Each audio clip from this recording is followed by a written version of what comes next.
Number 4, Alabama, 16.5-point favorite on the road, Camp Randall, Wisconsin. The over-under I have is 4 yards per carry for Wisconsin.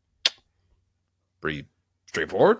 Nothing crazy. 4 yards per carry. All right. This is football 101. 4 yards per carry for Wisconsin, historically speaking, would sound like a slap in the face because what does Wisconsin do? Wisconsin runs the football. And that's not even digging into like the Bama side of this yet, but just for any game to say 4 yards per carry, what are you talking about? For all the great history that Wisconsin has running the football, the Phil Longo air raid, the very well-documented, well-dissected Phil Longo air raid transition in Madison hasn't exactly yielded the rushing efficiency that they've been looking for just yet. Kind of a big fear going in. Mm-hmm. I'd say that's somewhat validated so far with the way that things have played out because last year Wisconsin had 10 games against Power 5 competition, ran the ball for more than 4 yards per carry 3 times. That's it. Bad. Not quite basura, but borderline basura it was. So far this year, 2 games against Cupcakes, 4.2 yards per carry, have not hit more than 4.3 yards per carry yet. You can say, all right, basic game plan. They're saving on the good plays for Bama. Maybe they are. If they, that's what everybody does, of course. If your team doesn't perform well, 8 yards per carry against Bama, that means that's forthcoming. But look, there just hasn't really been a lot of optimism about this offense yet in the Luke Fickell era. And I think we praise the willingness to transition because you have to be able to adapt to certain concepts. But the further removed they get from this ground and pound attack that they became known for, the more we kind of realize like, oh, it's actually tougher to have an identity than we probably give it credit for. And they don't have that. They don't have that. Tyler Van Dyke, your boy, he has not exactly lit it up yet. It's going against an Alabama defense that has yet to allow a 20-yard completion. One of 2 in all of college football that has not allowed a 20-yard completion. For all the flack that I gave that Alabama secondary coming into the season, that so far has been a positive. Will, I know you're a big TVD guy. You are. Starting to think it might not just be the Miami thing that limited him. Yeah, I think he is turning into a little bit of a Brad Kaya, a little bit of a Christian Hackenberg, where the first couple of years were so rough that they might have kind of given him a little bit of the, hate to say the yips, but, when you're just kind of, you have that much instability. Wait, their first years were good, though. That's what I'm saying. I mean, Van Dyke had a good start. And then, the middle of his career, the way that it was managed, the way he was protected, the way there was so much change, then as they aged, they got worse. And I think Van Dyke is turning into one of those guys. And yeah, I think as far as, the air raid system with Phil Longo goes, if your quarterback is Drake May, it's a solid idea to do that, right? Yeah. And North Carolina had come from, having 2 good backs too. So it feels like they kind of moved with their personnel when they switched over to that system. But this does feel so far, and speaking from their only good offensive game being against my team in a bowl game, basically, they are kind of trying to fit a square peg into a round hole when it comes to the talent and the personnel they had on the team, which exactly what you just, highlighted is if you have this identity for, I don't know, our whole lives plus some into the Ron Dane, Barry Alvarez era. Quarter century. Yeah. Probably about a quarter century, yeah. Oh, no, that makes me feel old because that's only around 2000. Anyway, so let's say mid-90s, right? Because I think Dane was around 2000. So 99, I think, was his last year there. That was his Heisman season, if I'm not mistaken. Exactly. So he as the century was turning, they were doing that. So there was probably, even farther back than that, too. So point being, like, when you have that and you're told, okay, your tight ends, your running backs, your fullbacks are going to find a home at Wisconsin, you really have to change the narrative. And Luke Fickell, bless his heart, he's very much giving, young millennial that is like, hey, we're going to change the culture here. We're going to bring in Summer Fridays. We're going to get a kombucha machine.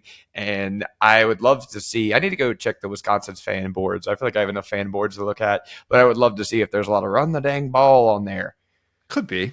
Wouldn't be a surprise. I've got a few like kind of scattered Wisconsin fans in my life and haven't necessarily dug into their takes on how the Luke Fickell era has gone so far. But I think that there's definitely an expectation year 2 that they just simply have to be better. They have to be more consistent. But, I think this type of game can serve as a launching pad for the Alabama offense in the same way. And I don't know that that's necessarily going to be the case, but Worth noting, last year Milroe put up better numbers on the road than he did at home. You know, like think about some of his bigger games, like A&M. He was awesome. Because you could pretend he didn't hear Pete in his headset or on the sideline. I can't hear you, bro. I'm gonna run my own play this time. It's loud out here. Tommy Reese. Oh, sorry. I don't know why I just called him Pete. Yeah, Tommy Reese. I was like, who's Pete? We're talking Pete I turned him into Golding here? Pete Golding, bro. I have no idea why. The offensive coordinator who was talking to the quarterback. Yeah. Pete Golding shouting from his job as Ole Miss defensive coordinator, saying, Jalen Milroe, here are the plays that you should run. Yeah, exactly. Yeah, no Connor Stallions there, but yeah, I mean, it's a good point though when you talk about the Bama pass defense is the strength, and now they're going against this Wisconsin offense that is just determined to throw the ball. Yeah, it is very interesting the way that things change like that, and I don't know what Bama's going to try and do necessarily from an offensive standpoint with Milroe, like with the depth of target and what kind of looks they're going to try and be able to get for him, what it's going to be for Ryan Williams trying to find space in the passing game. But ooh, buddy, that guy, he's been great. He's been as great. advertised. That Ryan Williams, as advertised for sure. Definitely don't feel great about 500 passing yards that he would have the under, or 500 receiving yards that he would hit the under on that. He's like 300 yards away from that with probably 12 more games, so that's not ideal. But anyway, the fact that we're talking about this Bama identity is, I think, perfectly understandable with what we talked about with preseason expectations. I don't think they have to do anything particularly crazy to win this game and win it going away. Like, they're not going to throw the football 40 times. If you have a ground heavy approach from Bama against this Wisconsin defense, in theory, even in that hostile atmosphere, you should be all right. And I think that kind of takes some of the pressure off the offensive line with the communication issues that they've had so far with pass protection and what felt like a walking holding penalty against USF. I don't think Bama has to get particularly crazy. This can be a game in which Kalen DeBoer goes, wait a minute, I don't think Wisconsin's got enough in that front seven to be able to handle this Bama rushing attack. And even if you don't think that Bama is particularly settled at the tackle spots, you rely on that interior offensive line and you say, you know what, Jam Miller, you know what, Justice Haynes and Jalen Milroe as well, we're going to run the football with you and we're going to make them stop it. I kind of think that that's what ends up being the story of this game for Alabama, and DeBoer doing what we hope he would do, which is adjust to the personnel and don't try and round peg, square hole. I always mess that up. Square peg, round hole. I can't remember. Yeah. Either or, it plays. But I think this is where you trust an elite offensive mind to just see the mismatch. See the mismatch that you have. Don't try and get too cute with it. And I think Alabama might start off slow in this game, and we're kind of asking some of those questions like, man, are they going to kind of figure things out? And then they really put it on in the second half. I think Bama wears them down, wins this one by 3 touchdowns, 31-10.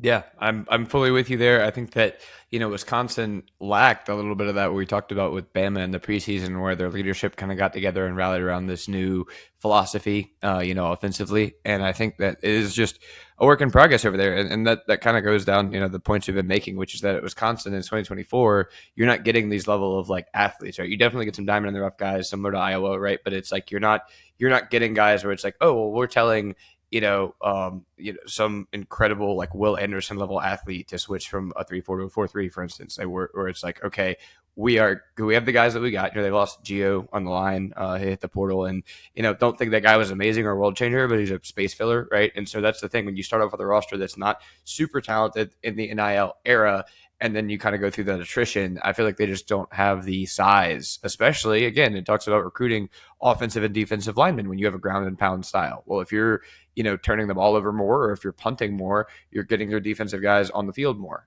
So the big guys that used to commit to Wisconsin and say, hey, we're going to go fill lanes and try to keep this to a 10-17 game, so I think that, funny enough, switching to the pass, the air raid has kind of hurt them against being gap sound against the run, if that makes sense. Yeah, and think about it too, from what Luke Fickell's trying to do defensively. Go back to that playoff game that Cincinnati played against Bama. He had more defensive talent on that team than he's got on this one, no doubt. Yeah. I mean, Sauce Gardner, Kobe Bryant, that defense had dudes all over the place, and dudes in the secondary that could totally just take away an element of your offense. And I don't necessarily know that this Wisconsin team has that just yet. They are at their best in the secondary, but you still kind of wonder, like, all right, when are you going to get those studs up front? because Wisconsin, you got to be able to play in the trenches. And obviously, you can have different variations of that if you're going to try and do that offensively with what Phil Longo is bringing in. But I do kind of wonder how long that's going to take. And I don't know that this is going to be the day in which we say Wisconsin has those guys up front. And look what they just did to the number 4 team in college football in Alabama. Yeah, I think that even in a difficult atmosphere, you know how much I love Camp Randall. Whenever someone asks me, like, what's like one of your favorite places to go? I'm always like, dude, get up to Camp Randall, experience jump around, fear for your life that the entire building could be crashing down because it's like nearly a century old. That's peak college football. Get there earlier in the year too. Don't necessarily. You don't have to go there. You don't have to be a hardo and get there like mid-November. You don't need to be there when there's snow or anything like that. It's not for us. It's not. Look, native Midwesterner, and I could say I would much rather watch football in 60, 70 degree weather than I would, with it being 35. If that makes me soft, so be it. But I do think that Alabama returning north of the Mason-Dixon line for a non-conference home and home. What a crazy concept. Something that used to happen when they had home and home with Penn State. Then Saban said, why are we doing this? This doesn't make a lot of sense. But getting back to that scheduling philosophy, I do think that's fun in itself, but I think this ends up being a game in which Bama wins convincingly. And we're reminded, yes, maybe not peak Bama, number 4 team in the country, but still a good team nonetheless with some pretty obvious strengths.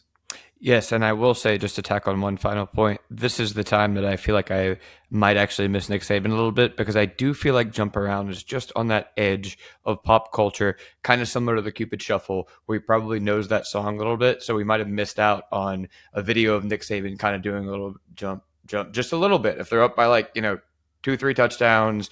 So I'm sad that we won't get to see that, because I know DeBoer's been very kind of like low key and close to the vest, but it's a super cool tradition.